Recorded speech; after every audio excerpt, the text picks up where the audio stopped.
And what happened was the Israelites lost the battle and the ark of God was taken captive. Oh my, what do we do now?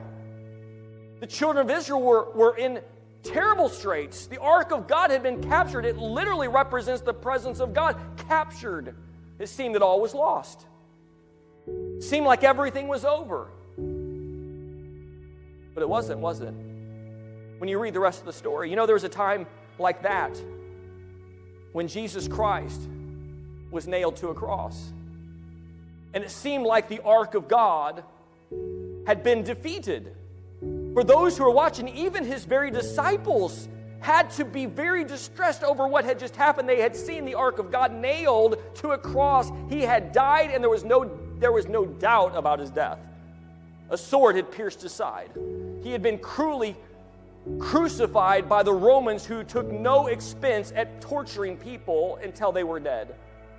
They saw him die. It was a dark day. It was a dark day when the ark was taken captive. But you know what? They couldn't keep the ark, could they?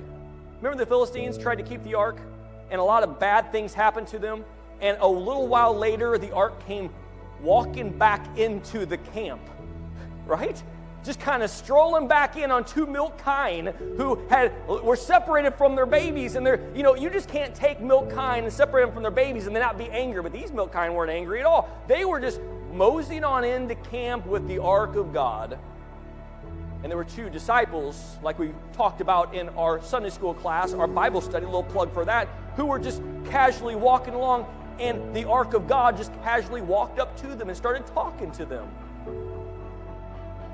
And their heart burned within them because they understood, hey, this isn't a normal man, but they were afraid to say anything. And then later it was revealed to them, hey, this is Jesus risen from the dead. Amen. The ark is back. Amen. Jesus Christ is risen indeed.